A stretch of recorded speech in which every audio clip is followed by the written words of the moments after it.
If you're hesitating to buy jewelry right now, you're probably asking the wrong questions, but it's not your fault. That's really what we're trained to do. We're trained to think about it more about price than meaning, and it kind of distracts from what really creates satisfaction from buying really nice jewelry that you expect to last you a long time. But I want to walk you through how I think about jewelry purchases as a designer. Now, let's talk about why people are hesitating right now. And frankly, this is probably going to apply whenever you watch this video. A lot of these problems are very cyclical and they come up time and time again. So, whether you're watching this and right now it's a week after I uploaded this or 10 years after I uploaded this, most of this will probably still be relevant. So, right now, though, we're dealing with a lot of headlines talking about how gold prices have been going up, up, up, and that's that happens from time to time, right? I've been in the business for years, and it does that from time to time. These prices go up and up. Other things are there's a lot of talk about lab diamonds and how they're everywhere now. And if you get a lab diamond, is it still going to be worth something a few years from now? And there's a lot of talk about tech and things like that.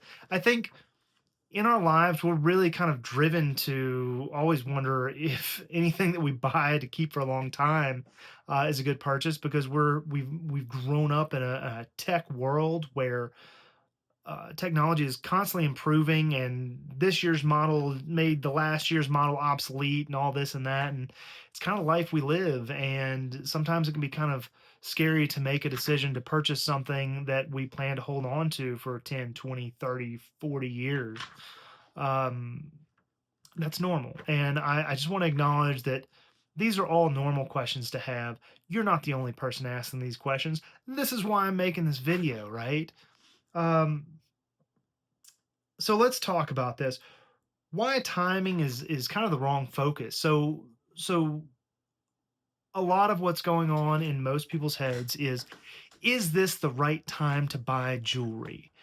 And I'd like to kind of put out there that's kind of the wrong question. You're not really looking at it the right way. I've never had a customer come back to me or come to me complaining about something they purchased somewhere else and complain that they bought it at the wrong time and they really regret the timing of their purchase. I've never had that complaint, not a single time. Um, Jewelry's not really like the stock market. And I feel like anytime we make a big purchase, especially one that we plan to hold on to for a long time, we tend to use the word investment. This is a big investment. I want to make sure this is a good investment, whether it's buying a car, buying jewelry, buying house. Buying house kind of is an investment. That's a little bit different category.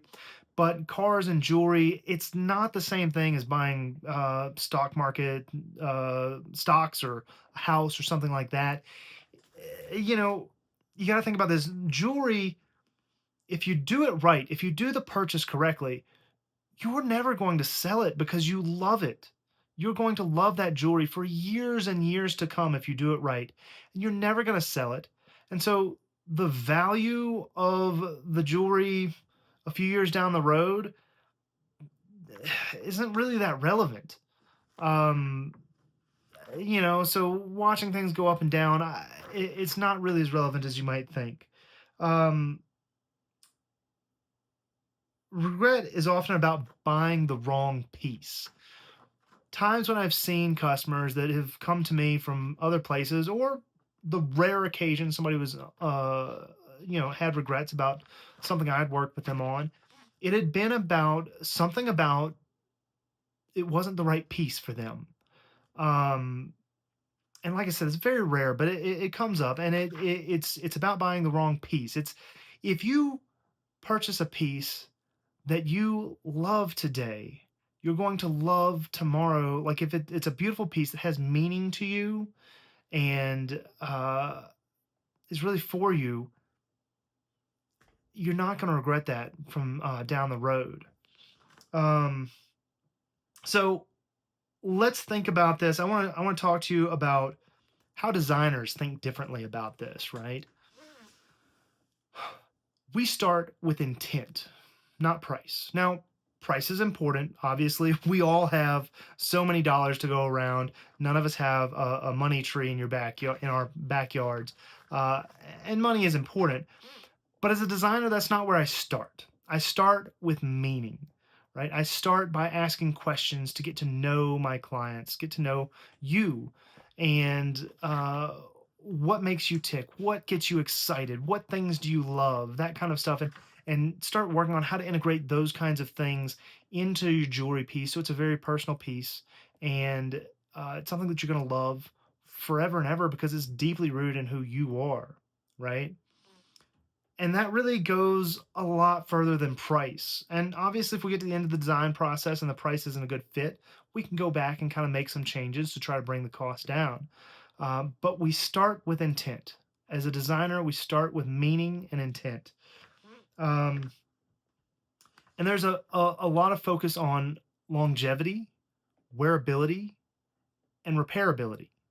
And those are three things that you really need to be paying attention to as well: longevity, wearability, and repairability, right? So, designing something that's made to last, designing something that the style is made to last, right? I don't really chase the latest trends because they're here and gone they're here today, gone tomorrow. I tend to bring my inspiration from design styles that were popular 50 years ago, 100 years ago, 500 years ago, and are still beautiful today because I know those are still going to be beautiful tomorrow, 10 years from now, 20, 30, 40 years from now, they're still going to be beautiful. So longevity with durable build quality and a style that's meant to last are important. Wearability is important. How easy is it to wear? How comfortable is it to wear? One of the things I go on about sometimes is I love using magnetic clasps. How easy that makes it to wear. It's so much better than a lobster clasp. But also just, are the edges smooth and comfortable, or are they kind of catchy and a little bit sharp? Like they're not going to cut you, but it's not very comfortable, right? That kind of stuff, the wearability of it. And then the repairability, right? Some jewelry isn't particularly repairable, or if it is repairable, it's so costly to repair versus the price of the jewelry that it just doesn't really make any sense. But these are the kinds of things that I'm thinking about as a designer when I'm designing stuff. And will this feel right in 10 years, right? Is this still going to feel like the right piece 10 years from now? So, now, if any of this is helping you, be sure to hit the like button so that other people that are having the same question can get this same help. So be sure to help them out and hit that like button. So, what actually lasts? Let's talk about that. Design and story outlast trends, right? Beautiful, elegant design with timeless elegance and story. Anything that has story behind it. Those kinds of things last the test of time. And you will love anything you have that has that kind of stuff built into it. You're going to love that for years to come, right? It's not something you're going to get tired of. And more than timing, how it fits your life, how your jewelry fits your life is going to be more important to you. I know at the purchasing point, the price seems really important, and it does have its importance. But in the long run, when you're looking back years from now, the question's more about, do you love wearing that piece every day? When you look at it, does it make butterflies in your stomach? Or do you get that same feeling when people ask you years from now, "Hey, that's beautiful piece. Where'd you get that?" Right? Like that's the kind of stuff that creates long-term satisfaction, not the fact that you timed the market and got gold at just the right price. Like that's not the kind of thing you're going to think about 20 years from now and be like, "Oh man, I so love this piece because I timed the market perfectly." That's just not really how that works, right? But when you look at the piece on your hand, you're like, "Oh my god. Oh, that's so beautiful." I love looking at that. The sparkle of that stone and that beautiful color and the shape, oh, it just makes me feel so good every time I look at it. Like that's the kind of stuff that's going to be that satisfaction that you want to feel years from now. Um